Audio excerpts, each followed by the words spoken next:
नमस्ते बच्चों, my self Jaiswal sir. हम पढ़ रहे हैं class 9 science chapter gravitation. We have solved some examples regarding free fall under gravity. Now we will learn about weight and mass.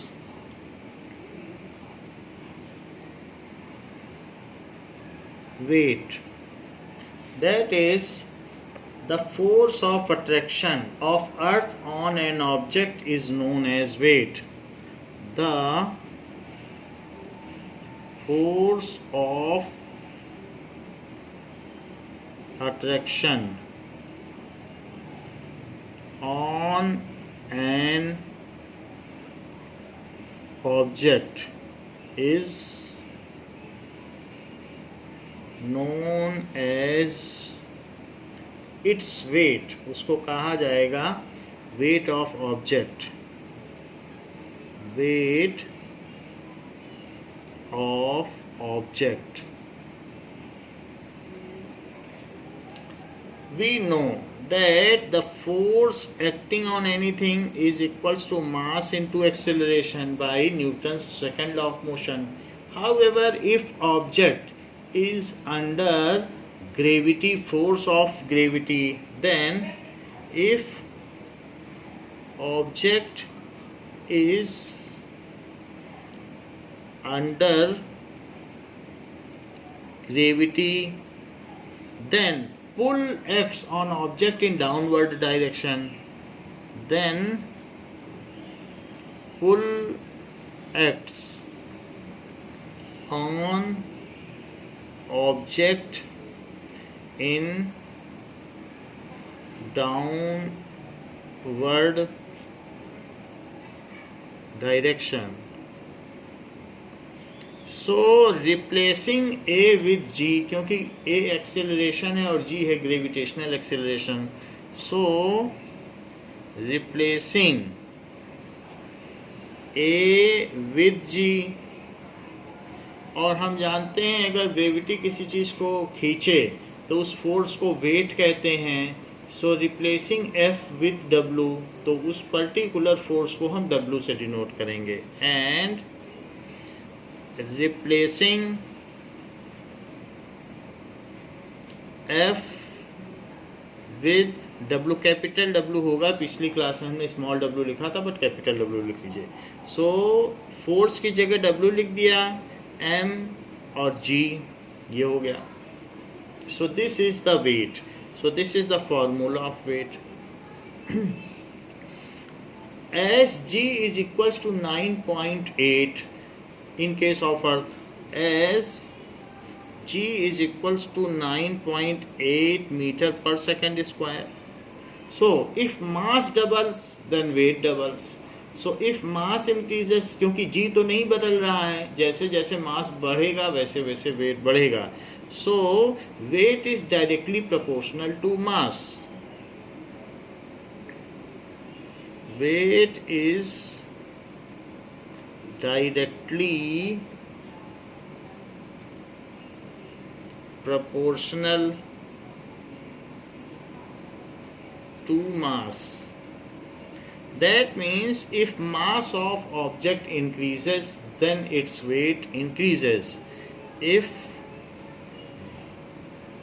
mass of object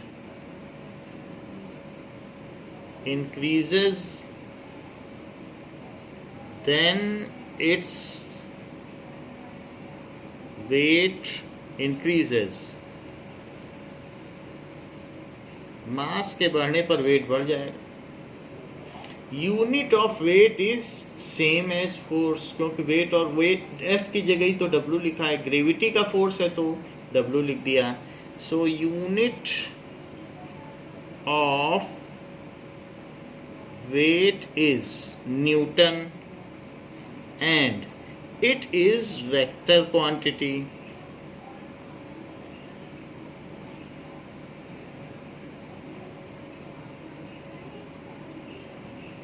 As value of G varies from planet to planet. Earth में इसकी कुछ और value है, moon में कुछ और value रहेगी, क्योंकि हर प्लैनेट का अलग अलग मास और रेडियस होता है।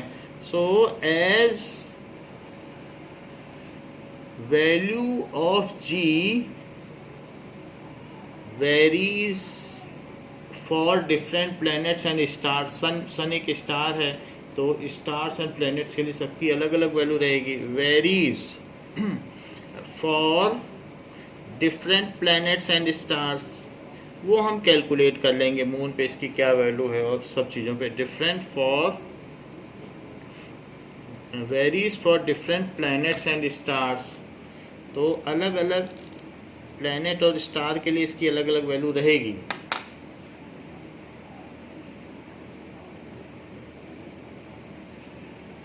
And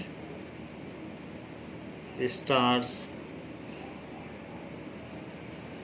as value of G for Earth, it is equals to 9.8 metre पर सेकेंड स्क्वायर। हमको मालूम है G का फार्मूला क्या होता है, G और mass of earth upon R E square. तो उसी के बेसिस पर ये सारी वैल्यू रख के निकाला गया है। But value of G for sun, तो अगर हम सन पर इसकी वैल्यू निकालेंगे देन इट इज 274.4 मीटर पर सेकेंड स्क्वायर। तो अब जी बढ़ जाएगा तो 1 kg का जो वेट है वो बढ़ जाएगा, क्योंकि अर्थ पर 1 kg का वेट 9.8 होता है। 1 × 9.8 न्यूटन, तो वहाँ कितना ज़्यादा हो जाएगा। 1 किलो मास को 10 हाथी मिलके नहीं उठा सकेंगे। 1 किलो आलू 10 हाथी मिलके नहीं उठा पाएंगे। तो क्योंकि वहाँ जी की वैल्यू जो सन पर होगी, तो वहाँ पर मास ऑफ सन लिया जाएगा और रेडियस ऑफ सन लिया जाएगा, तो वो वहाँ पर सन के हिसाब से होगा। वहाँ 1 किलो की चीज़ इतनी भारी होगी कि बहुत सारे लोग भी मिलके नहीं उठा पाएंगे, क्योंकि जी बहुत ज़्यादा है। और इसके अलावा value of G for moon, it is equals to 1.625 metre पर सेकेंड स्क्वायर।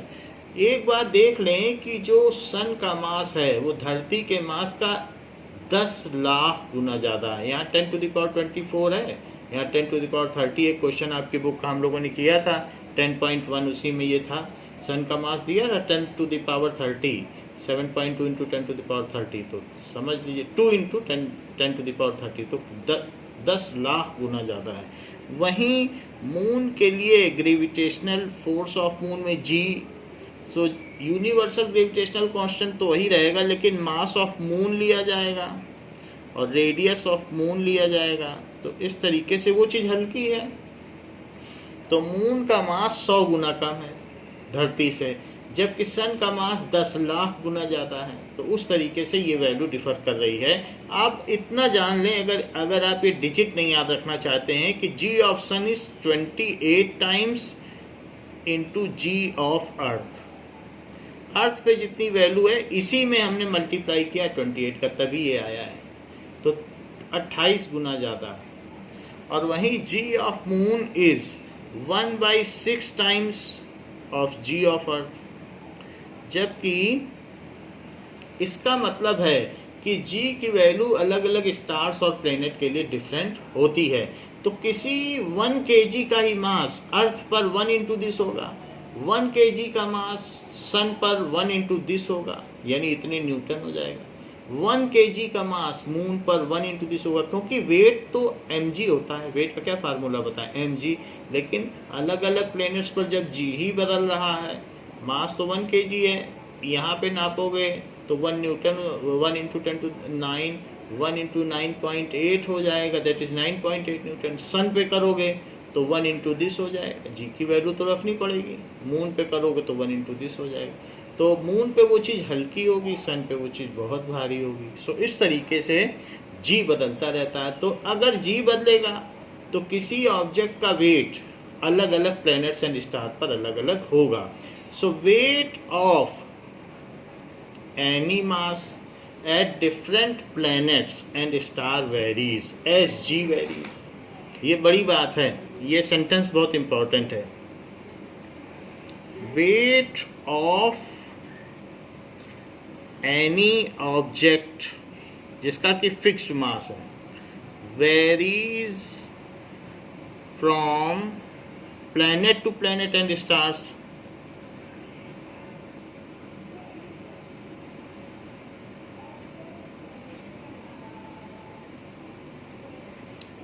एंड स्टार्स, अलग अलग स्टार पर भी अलग अलग होगा. जैसे सन एक स्टार है, दूसरा स्टार है alpha Centauri. So and stars. However, mass remains. Mass does not vary. Mass तो 1 kg लिया गया है, लेकिन उसका वेट वेरी करेगा. Mass does not vary. ऐसे ही अलग अलग है. जैसे मरकरी है तो 0.3 g है, और इसी तरह से वीनस है तो 0.9 g है. तो अलग अलग जगहों पर जो ग्रेविटेशनल फोर्स की, ग्रेविटेशनल एक्सीलरेशन की वैल्यू बदलती रहती है. Now what is mass? Mass क्या चीज होती है? That is the measure of its inertia. Mass is the measure of inertia, कि उसमें कितना inertia है. हमें मालूम है कि mass is directly proportional to inertia. Mass is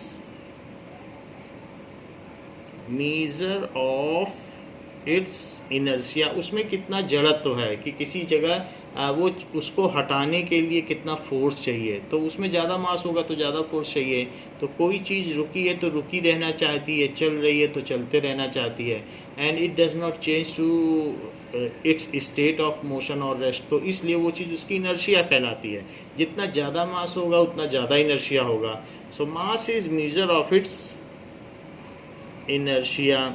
It is the amount of substance contained in any object. It is amount of substance contained in it, contained in it. 1 kg की जो चीज़ है उसमें number of particles तो नहीं बदल जाएंगे. अगर आप उसको मून पे ले जाओ, अर्थ पर, 1 kg की चीज़ 1 kg रहेगी. अर्थ का मास 6 × 10⁻24 है, वो तो नहीं बदल जाएगा चाहे कहीं जाए अर्थ. तो जो मास है किसी चीज़ का वो तो नहीं बदलेगा. मास तो अमाउंट ऑफ सब्सटेंस है, mass of particles contain in it है, तो वो कभी भी नहीं बदलता है. हाँ, उसका वेट ज़रूर बदल जाएगा क्योंकि W = mg. तो g के बदलने से उस चीज़ का वेट बदल जाएगा. Mass does not change from one place to other. कभी भी कोई चीज़ कहीं भी ले जाओ, किसी भी प्लेनेट पर ले जाओ, तो किसी भी सेलेस्टियल बॉडी पर ले जाओ, mass does not change from place to place. From place to place. Its unit is kg. इसकी यूनिट kg है. And it is scalar quantity. ये स्केलर क्वांटिटी है. And it is scalar quantity. तो ये चीज़ है. Now one more important question, that is differentiate between mass and weight. So what is difference between mass and weight?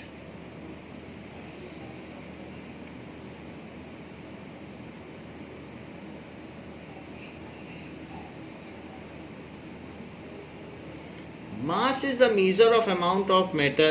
Mass क्या है? Mass is the amount of substance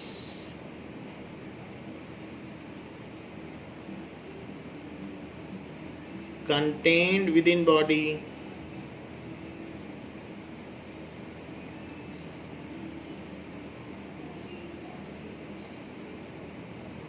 तो किसी भी body में कितना सब्सटेंस है, that is equals to its mass. जबकि weight क्या है? Weight is the force acting on a mass due to gravity. weight is the force acting on a mass due to gravity. Second, mass is scalar quantity.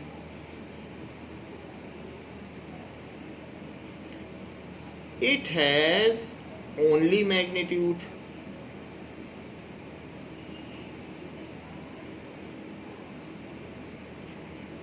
However, weight is vector quantity.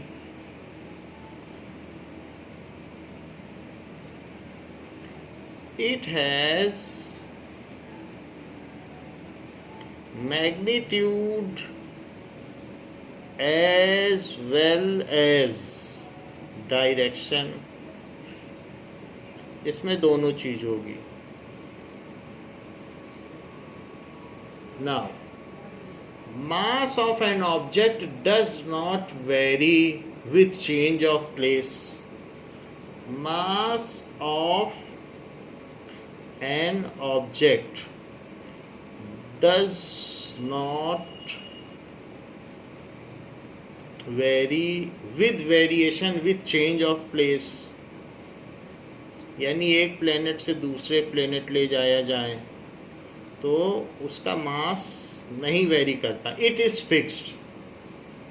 It is fixed. कोई 1 kg की चीज है तो वो 1 kg की रहेगी, चाहे सन पर हो चाहे मून पर हो. जबकि weight of an object varies from place to place.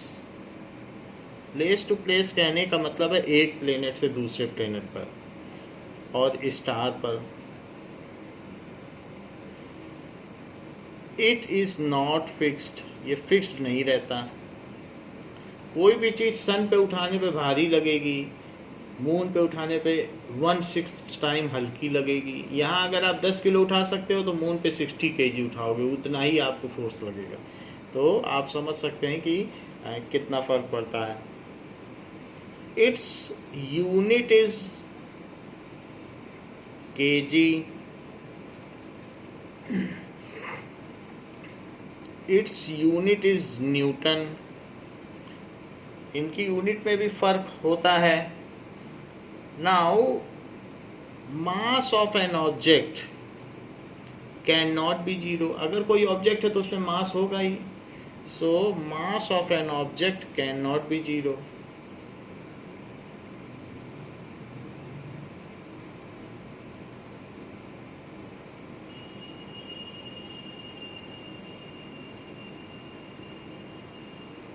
जबकि वेट ऑफ एन ऑब्जेक्ट, जो स्पेस क्राफ्ट्स होते हैं जिसमें बहुत सारे एस्ट्रोनॉट्स होते हैं, तो वहाँ पर वो लोग उड़ते रहते हैं, तैरते रहते हैं.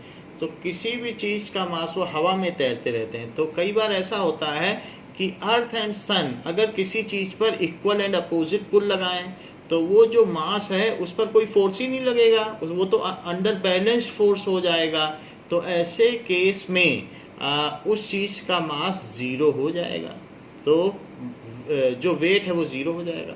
क्योंकि अगर कोई चीज़ अर्थ और सन के बीच में किसी ऐसी जगह पे आ जाए कि सन भी उसको उतने ही फोर्स से खींचे और अर्थ भी उतने ही फोर्स से खींचे, तो उस चीज़ पर नेट फोर्स ही ज़ीरो हो जाएगा. और हम जानते हैं कि किसी पर लगने वाले ग्रेविटेशनल फोर्स को ही वेट कहते हैं. तो जब फोर्स ज़ीरो हो जाएगा, क्योंकि ऑब्जेक्ट को सन ने खींचा. जैसे एक कोई भी एस्ट्रोनॉट हम ले लें, तो ये एस्ट्रोनॉट है, तो एस्ट्रोनॉट को यहाँ से अर्थ ने खींचा और यहाँ से सन ने खींचा. मान लीजिए अर्थ ने जो पुल किया वो उतना ही पुल है और जितना सन ने पुल किया वो भी एग्जैक्टली उतना ही. बीच में एक ऐसी पोजीशन है.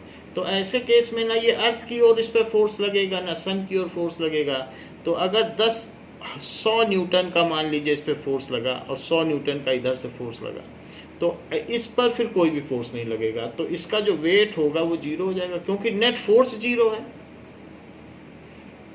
तो इसलिए जो ग्रेविटेशनल फोर्स है उसी को तो वेट कहते हैं, तो वही gravitational force is only called weight, तो वेट जीरो हो जाएगा. So weight of an object can be zero if its mass is non-zero. So weight of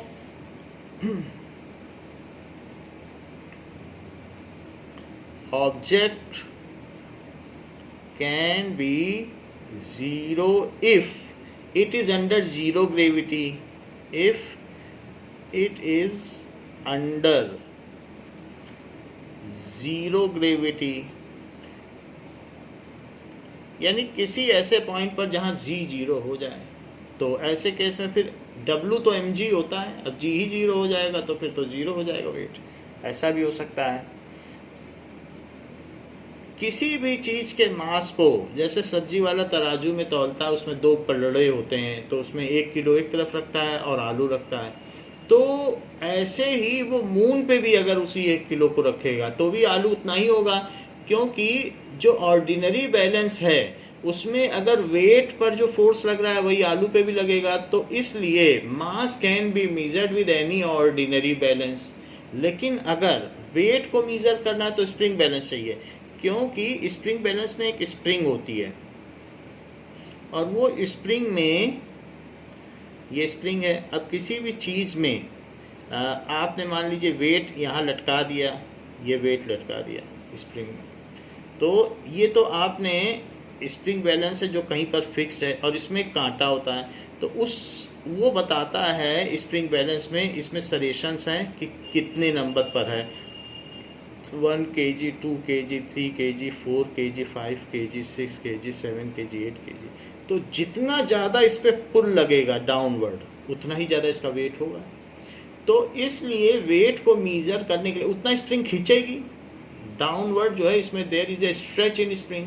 so weight को मेजर करने के लिए स्प्रिंग बैलेंस चाहिए, क्योंकि सन पर ये बहुत ज़्यादा खिंच जाएगी 28 टाइम्स, मून पे 1/6 टाइम ही खींचेगी. तो अगर आपको किसी चीज़ का वेट चाहिए तो आपको स्प्रिंग बैलेंस चाहिए, जबकि मास को मेजर करने के लिए सिंपल ये ऑर्डिनरी फिजिकल बैलेंस चाहिए. इससे आप कर सकते हो, क्योंकि दोनों पलड़ों पर जो चाहे मून हो चाहे अर्थ हो, तो दोनों ही केसेस में there will be equal weight. तो 1 किलो आलू यहाँ पर, यहाँ 1 kg कबाट रखो और यहाँ पर आलू रख दो, तो जो इसका यहाँ मास होगा वही मून पे भी होगा, वही सन पे, क्योंकि दोनों पर लगने वाला जो वेट होगा वो तो इक्वल ही होगा, क्योंकि 1 kg है तो ये भी 1 kg है तो 1 × g, और ये भी 1 kg आलू है तो 1 × g. तो इस तरीके से जब तक उतनी ही आलू नहीं रखी जाएगी तब तक ये पलड़ा सीधा ही नहीं होगा. तो इसलिए मून पे भी जी बदल गया लेकिन दोनों ओर सेम फोर्स लग रहा है, इसलिए सेम होगा. जी बढ़ भी जाए तो भी, अगर इसमें 4 आदमी इसमें लटक जाए, 4 आदमी इसमें लटक जाए, तो भी तो पलड़ा सीधा रहेगा. तो इस वजह से मास नहीं बदलता. तो ये बात कही गई है कि mass can be measured with normal balance, however weight can be measured with spring balance. So mass can be measured with ordinary balance. Mass can be measured with ordinary balance.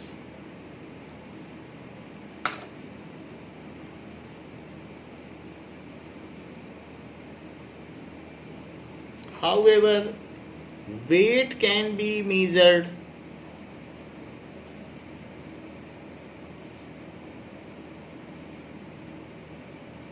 by spring balance only.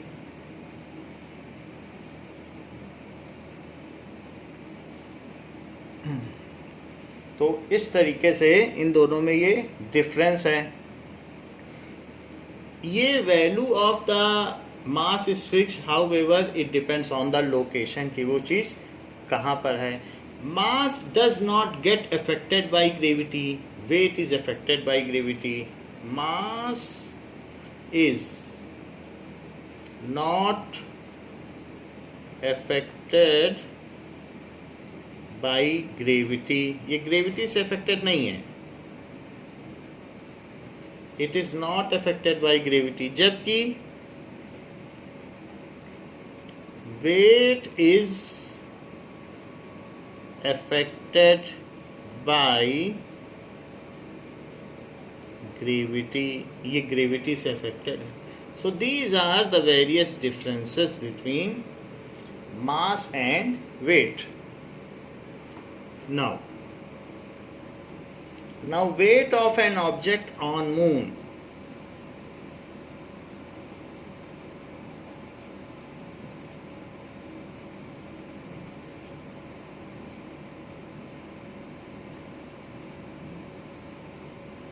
So there is a chart given of earth and moon. तो अर्थ के चारों तरफ हम जानते हैं कि moon revolve करता रहता है. सो मून का जो मास है, मास ऑफ मून कितना है? It is 7.36 into 10 to the power 22 kg. के कैपिटल रहेगा इस तरीके से. और इसका रेडियस कितना है? सो रेडियस इसका 1/4 है. जितना इसका रेडियस इसका 1/4 है. और मास 100 गुना कम है. So radius of moon is 1.74 into 10 to the power 6 metre. जबकि अर्थ के केस में हमें मालूम है कि इसका मास ऑफ अर्थ कितना है. It is 6 into 10 to the power 24 kg. और रेडियस ऑफ अर्थ भी हमको पता है, कई क्वेश्चन अभी किए हैं. तो 6.4 into 10 to the power 6 metre, 6400 kilometre इसका रेडियस है. ये सारी चीज़ें हमको दी गई हैं. और ये इसके चारों तरफ घूमता रहता है. फिर अर्थ सन के चारों तरफ घूमती रहती है, ऐसा दिया गया है. नाउ हमें मालूम है कि फोर्स का क्या फार्मूला होता है. लेकिन अब फोर्स न लिख करके मान लीजिए कोई चीज़ अगर मून पे रखी है और उसी चीज़ को अर्थ पे रख दो, तो ऐसे केस में ये छोटा सा मास m है, तो उस मास पर वेट लगेगा. मून उसे खींचेगा और इस पर अर्थ खींचेगी. तो weight of an mass m on moon क्या होगा और weight of mass m on earth क्या होगा? So that is weight of m mass on moon. तो उसको आप W लिख लें ऑन मून. तो ये फोर्स ही है, वेट फोर्स ही होता है. ग्रेविटेशनल फोर्स को वेट कहते हैं. That is G small m mass of moon upon radius of moon का स्क्वायर. ये ले लिया. और उसी चीज़ का जो वेट है ऑन अर्थ अगर आपको लेना है तो क्या लेंगे? Wait of an object on earth. तो कैसे निकालेंगे? दैट इज जी तो वही रहेगा. एंड मास ऑफ ऑब्जेक्ट है वो चीज़ इस पर रखी हुई है. पहले यहाँ रखी थी तो उस पर ले लिया, इस पर रख लिया. Mass of earth upon radius of earth का स्क्वायर, ये ले लिया.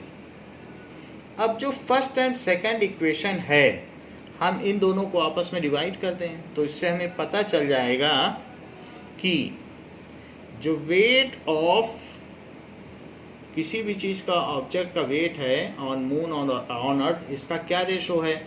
So equation 1 divided by equation 2, हम WM लिखेंगे मून पे मास को. सो WM बाई WE और अर्थ पर E लिखेंगे.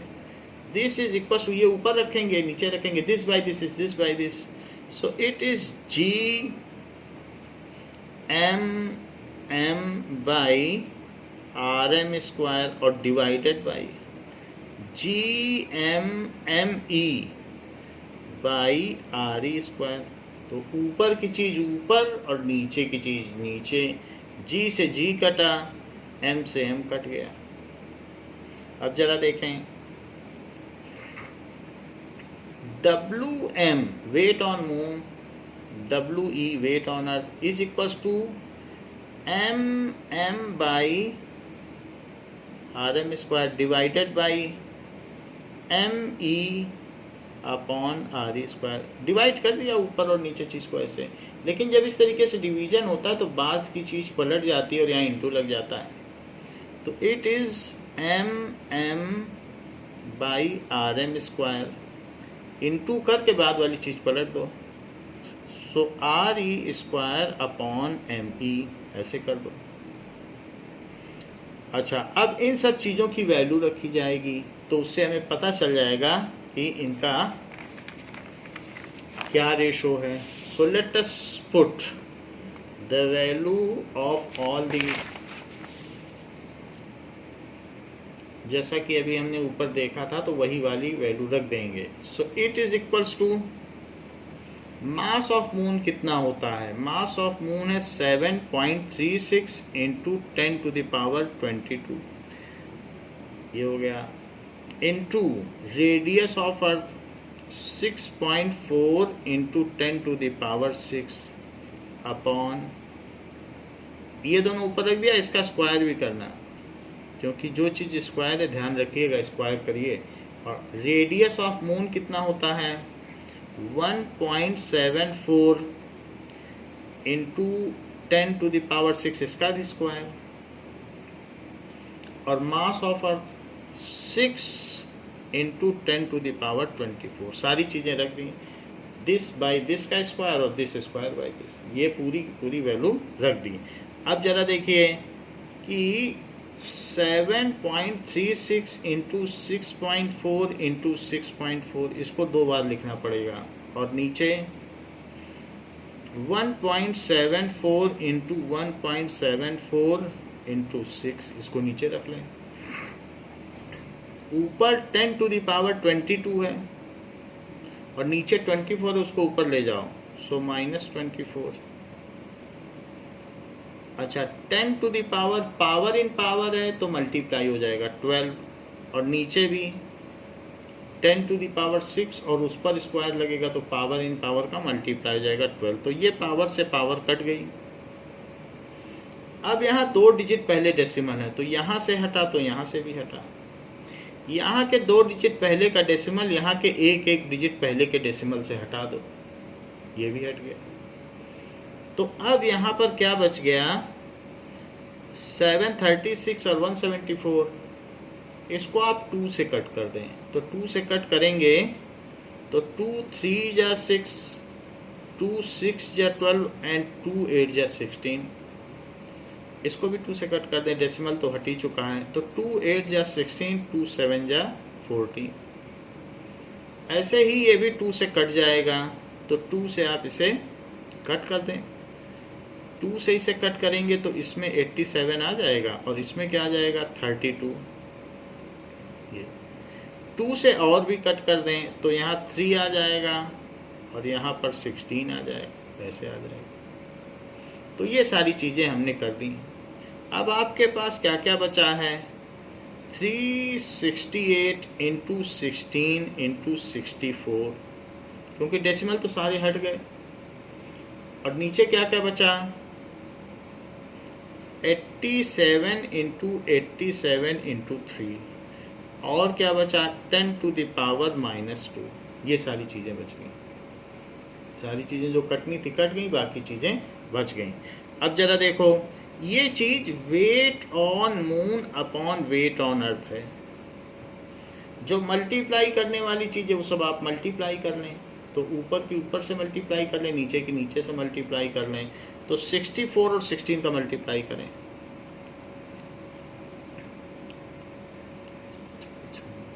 तो 1024 आया। 16 का 64 में किया है, अब इसका 368 में करो, क्योंकि उसके साथ 368 भी है, तो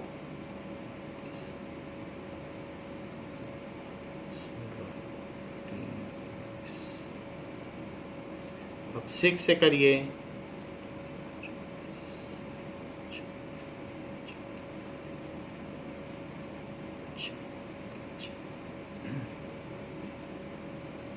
ये आ गया, 6 से कर दिया। अब इसके बाद 3 से कर दो,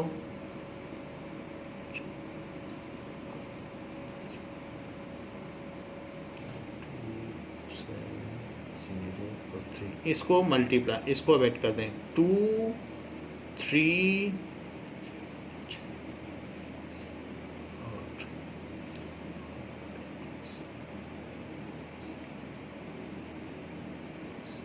3।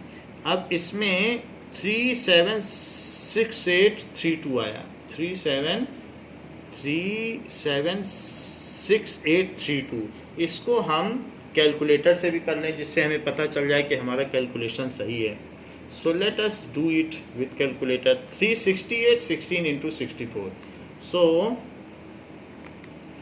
368 into 16 into 64 is equal to 376832। 376832 ये चीज़ आ गई। तो इसको हम लिख लेते हैं 376832 और नीचे भी कर लो। नीचे क्या क्या चीज़ें हैं, 3 का इसे मल्टीप्लाई करो 87 इंटू 3,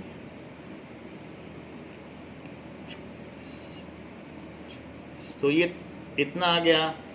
इसके बाद अब क्या करें 87 को और मल्टीप्लाई करें,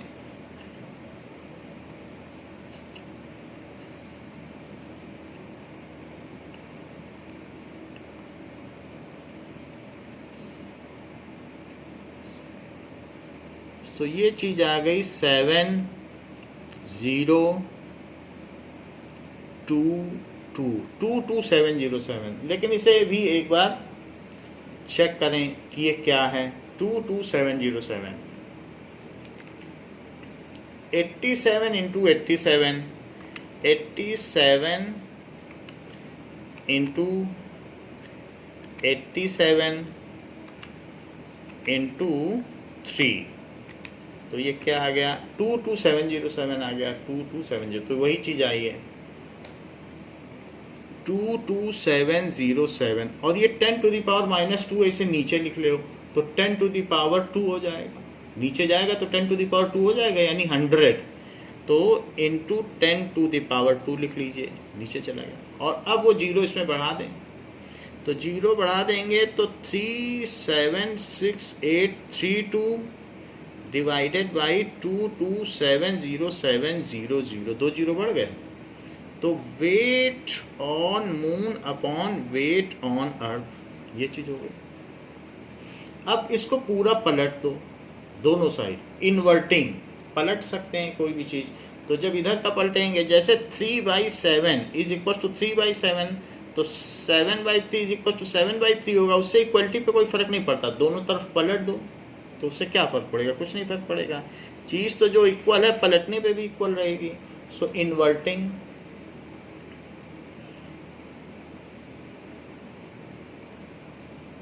ऐसा इन्वर्ट किया जा सकता है। नहीं तो आप इसका इसमें मल्टीप्लाई करिए, इसका इसमें मल्टीप्लाई करिए और फिर पलटिए, तो वो भी किया जा सकता है, वरना सिंपली भी पलट सकते हैं। सो दैट इज जैसे हमने यहाँ दिखाया, पलटने पे भी इक्वल है। So weight on earth upon weight on moon. अगर शुरू से ही हम वेट ऑन अर्थ ऊपर लिखते तो हमें ये पलटना ना पड़ता, फिर ये स्टेप बच जाता। लेकिन चलिए कोई बात नहीं, अब हमने जैसे किया, पहले से ही अगर हम वेट ऑन अर्थ लिखते तो ना पलटना पड़ता। सो 2270700 अपॉन 376832, इसको डिवाइड करना है।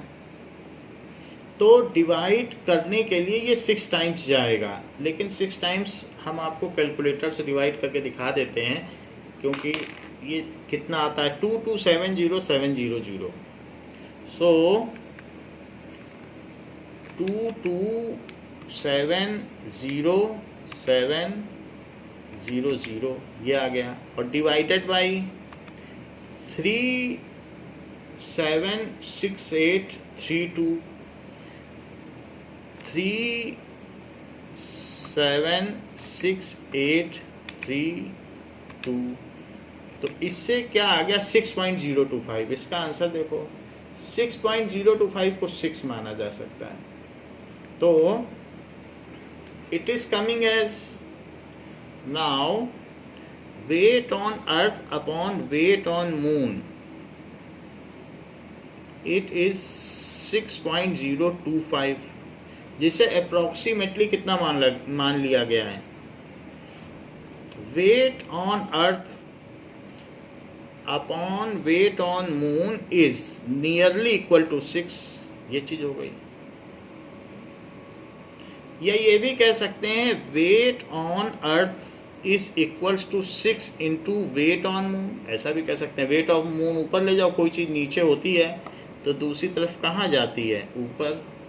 अब इस 6 को नीचे ले जाओ, तो 6 को अगर नीचे ले जाओगे तो क्या हो जाएगा, that is weight on earth by 6 is equals to weight on moon. या ये भी कहा जा सकता है weight on moon is 1/6 into weight on earth. So the weight of any object on moon is 1/6 of weight on its weight on earth. Weight of any object on moon is 1/6 of its weight on earth. But हमें weight का formula पता है, weight क्या चीज होती है। So weight is equals to क्या होता है, weight is 1/6 weight on earth, it is equals to mg। Weight का फार्मूला होता है mg।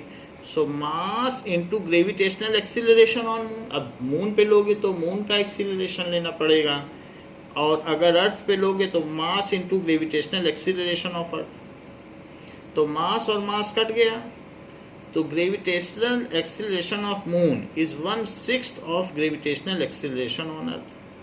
ये भी है, जो कि हमने पहले आपको दिखा दिया है कि it is 1.625।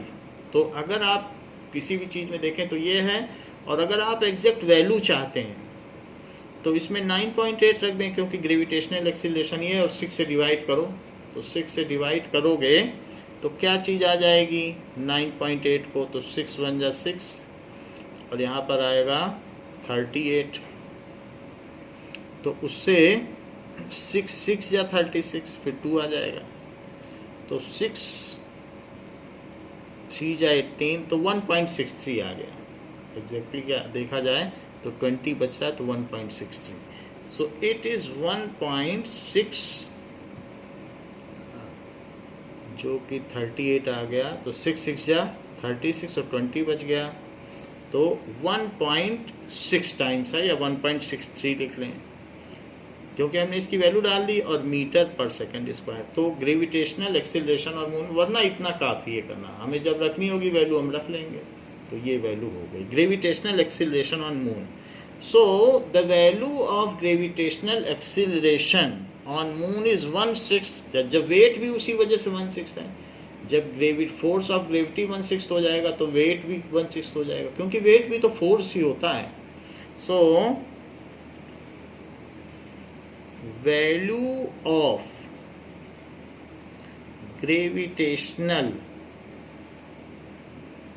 Acceleration,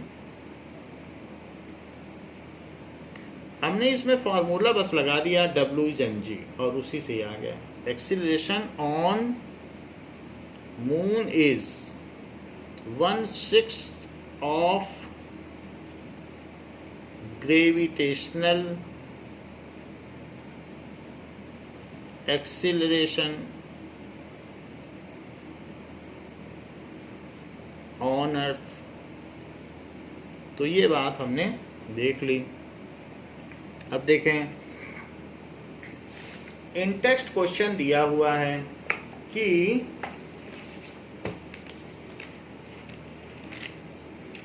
what is the difference, in text question page number 138,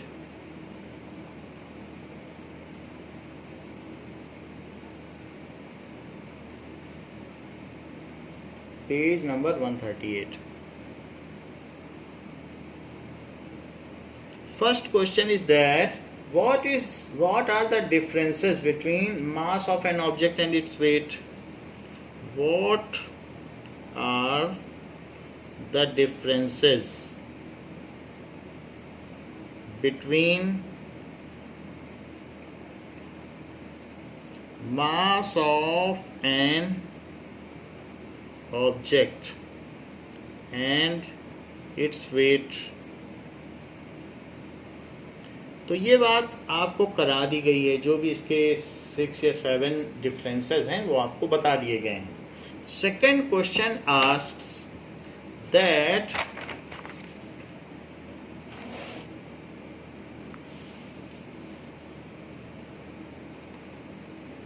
second question में पूछा गया है, why is the weight of an object on moon? Why is the weight of an object on moon is 1/6 of its weight on earth? Is 1/6 of its weight on earth? ऐसा कहा गया है. The mass and radius of moon are less than that of earth. क्योंकि हमें मालूम है कि wait में क्या चीज़ होती है, जी की वैल्यू इन्वॉल्व है, और जी खुद मास और रेडियस पर निर्भर करता है. अभी हमने पीछे जी की वैल्यू कैलकुलेट की है, तो उसमें मून का रेडियस और मून का मास भी रखा गया है. So the mass and radius of moon is less than that of earth.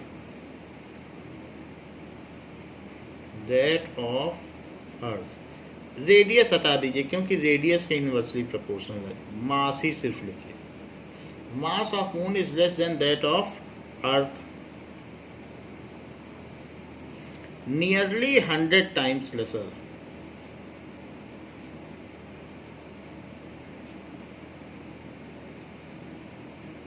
ऐसा होता है.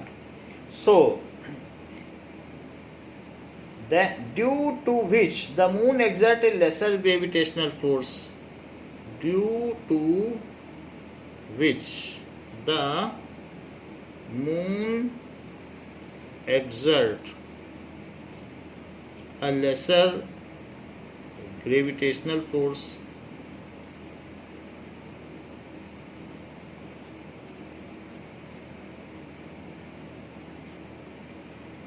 on an object.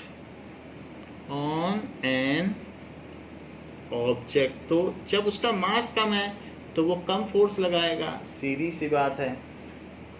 Since the gravitational, इसलिए hence the gravitational force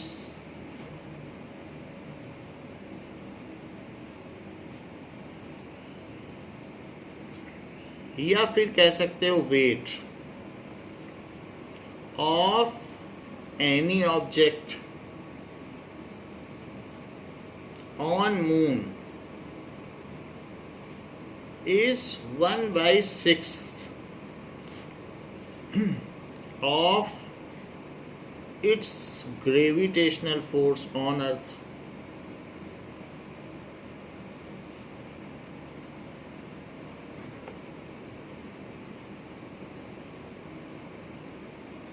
on earth. सीधी सी बात है कि मास का ही फर्क है, रेडियस पे नहीं बात कर सकते हैं क्योंकि रेडियस के तो इन्वर्सली प्रोपोर्शनल है. रेडियस छोटा होता जाएगा तो फोर्स बढ़ता चला जाएगा, लेकिन फिर भी मास इतना ज़्यादा है तो मास का यहाँ डोमिनेटिंग फैक्टर 100 गुना ज़्यादा है. रेडियस तो 1/4 ही है, सिर्फ 4 गुना कम है. तो मास का ज़्यादा फर्क पड़ गया है और रेडियस कम होगा तब तो एक्सीलरेशन बढ़ेगा. तो इसलिए हम मास की बात करेंगे. क्यों कम है? क्योंकि मास ज़्यादा है. तो मास कम है, 100 गुना कम है, इसीलिए वेट कम है. यही बात करेंगे. That means weight on moon is 1/6 of weight on earth. ये चीज़ है. Now, questions of exercises.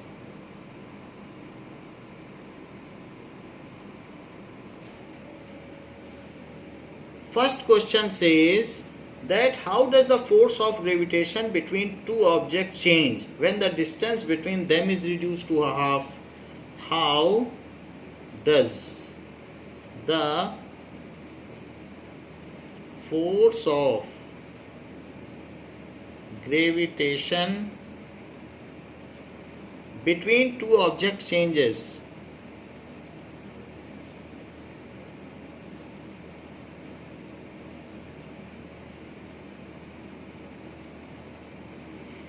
when the distance between them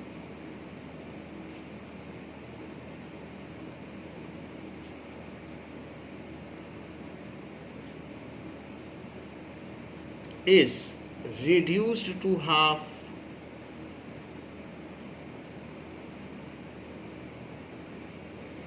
अगर किन्हीं दो ऑब्जेक्ट के बीच की डिस्टेंस आधी कर दी जाए तो उनके बीच के फोर्स पर क्या फर्क पड़ेगा?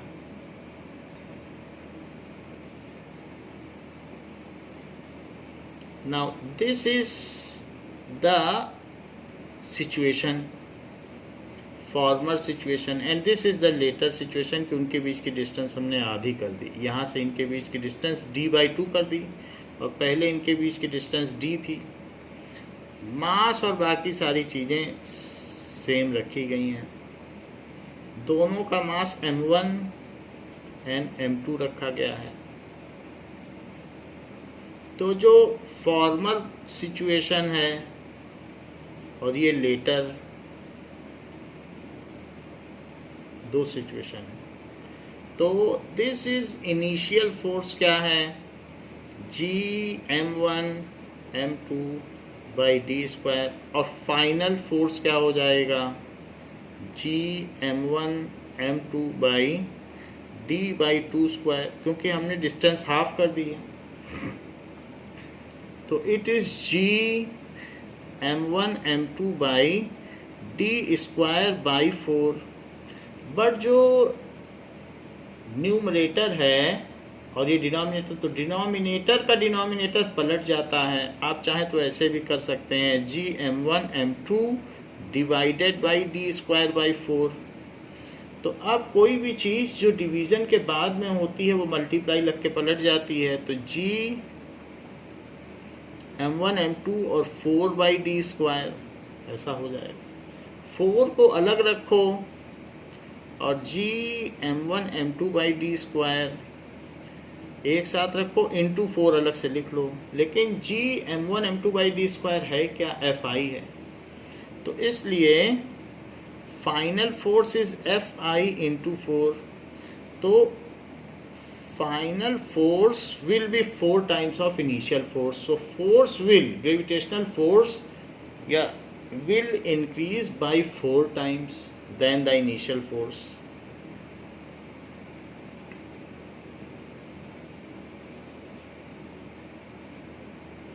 Will increase 4 times than the initial force.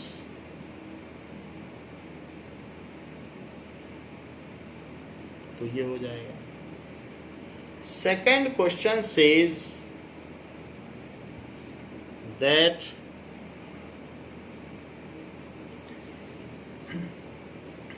gravitational force acts on all objects in proportion of their masses. Why then a heavy object does not fall faster than a light object? कहा जा रहा है कि अगर ऊपर से एक पत्थर को और एक छोटी सी मोती को गिराया जाए तो क्यों नहीं ऐसा होता है कि पत्थर पहले गिर जाता है, दोनों साथ साथ क्यों गिरते हैं, ये चीज़ पूछी गई है. सो ग्रेविटेशनल फोर्स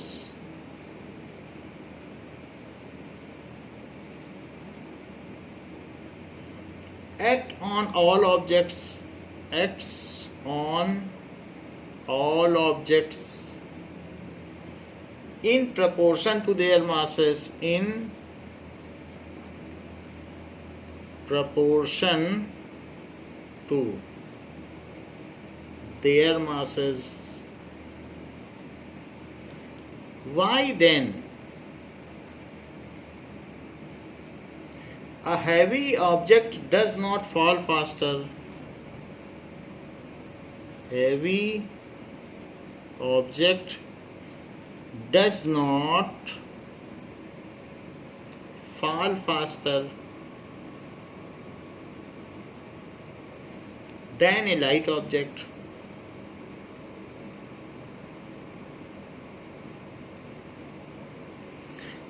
हमको मालूम है कि किन्हीं दो ऑब्जेक्ट्स के फॉलिंग में काइनामेटिक्स की इक्वेशन होती है।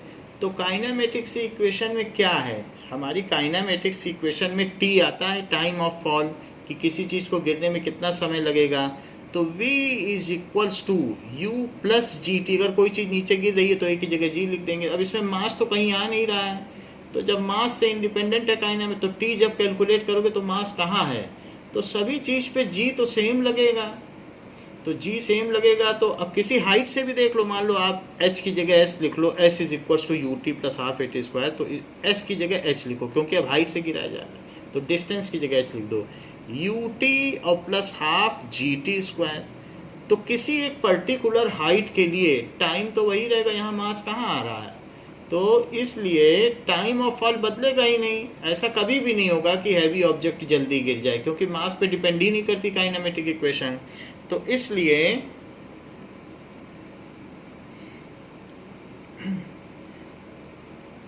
Now the gravitational acceleration acting on all the objects, क्योंकि जी की वैल्यू सेम है, सो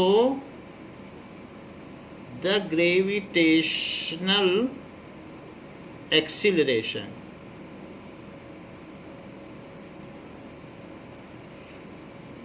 acting on all objects, heavier और lighter, चाहे वो heavier हो या lighter. So the gravitational acceleration acting on all object is same and its value is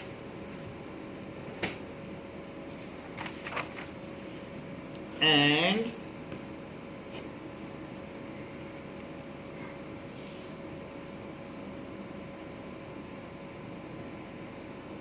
its value is 9.8 metre पर second square on earth, ये चीज है। सो द ऑब्जेक्ट हैवियर और lighter object falls on ground at same rate if they are released from same height. So irrespective of their mass, all object take same time to reach ground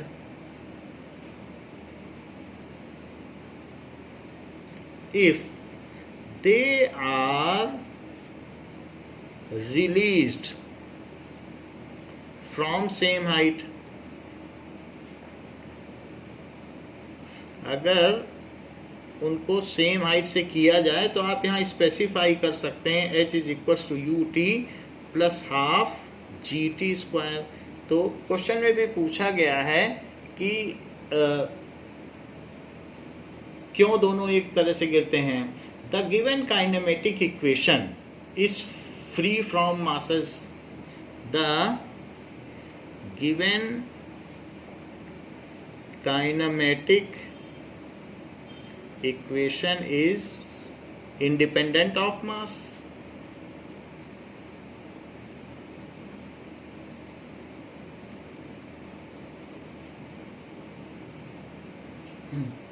दो there weights are different, क्योंकि हर एक चीज़ पे अलग अलग weight लगेगा, weight is equals to m g, लेकिन जब time की बात आएगी तो इस इक्वेशन से निकलेगा।